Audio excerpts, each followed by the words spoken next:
Russia president Putin.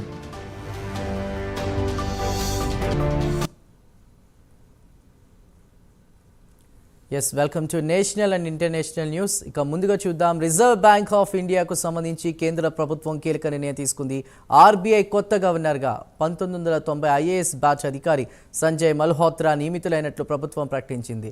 ప్రస్తుతం సంజయ్ మల్హోత్రా ఆర్థిక మంత్రిత్వ శాఖలో రెవెన్యూ కార్యదర్శి పదవిని నిర్వహిస్తున్నారు. అంతకుముందు ఆయన భారత ప్రభుత్వ ఆర్థిక మంత్రిత్వ శాఖ కింద ఆర్థిక సేవల విభాగంలో కార్యదర్శిగా పనిచేశారు. దీంతో పాటు ఆయనకు రాష్ట్ర కేంద్ర ప్రభుత్వాల్లో ఆర్థిక పన్నుల రంగంలో మంచి అనుభవం కూడా ఉంది. ఇక ఆర్బీఐ గవర్నర్గా శక్తికాంత్ దాస్ రేపు చివరి రోజు. ఆ తర్వాత బుధవారం నుంచి కొత్త ఆర్బీఐ 26వ గవర్నర్గా సంజయ్ బాధ్యతలు స్వీకరించనున్నారు.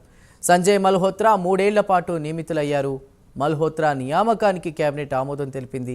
సంజయ్ రాజస్థాన్ కేడర్కు చెందిన 1990 బ్యాచ్ ఇండియన్ అడ్మినిస్ట్రేటివ్ సర్వీస్ అధికారి. ఇక ఆయన కాన్పూర్లోని ఇండియన్ ఇన్స్టిట్యూట్ ఆఫ్ టెక్నాలజీ నుంచి కంప్యూటర్ సైన్స్లో ఇంజనీరింగ్ గ్రాడ్యుయేషన్ డిగ్రీని అందుకున్నారు. ఆ తర్వాత అమెరికాలోని ప్రిన్స్టన్ విశ్వవిద్యాలయం నుంచి పబ్లిక్ పాలసీలో పోస్ట్ గ్రాడ్యుయేషన్ చేశారు.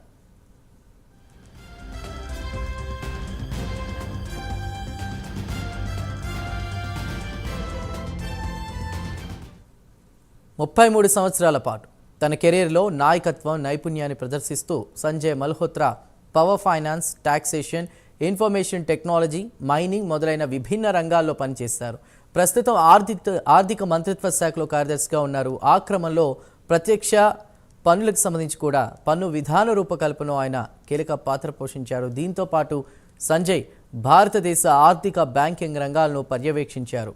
ప్రభుత్వ సంస్థ అయిన ఆర్ఈసీ లిమిటెడ్ చైర్మన్, మేనేజింగ్ డైరెక్టర్గా ఆయన గతంలో పనిచేసిన కాలంలో కంపెనీ గణనీయమైన వృద్ధిని సాధించింది.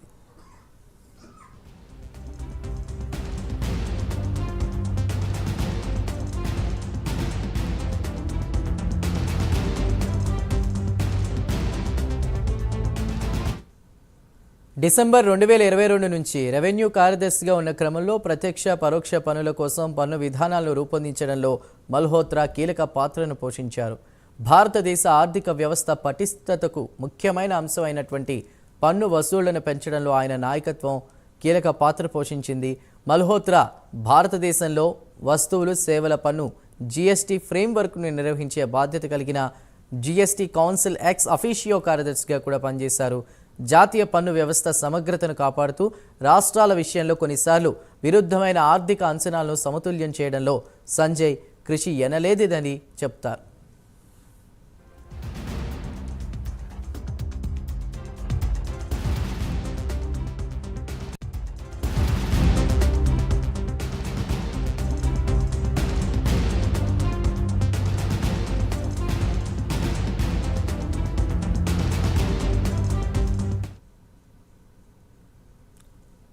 వన్ నేషన్ వన్ ఎలక్షన్ బిల్లును పార్లమెంటు ముందుకు తీసుకొచ్చేందుకు కేంద్ర ప్రభుత్వం చర్యలు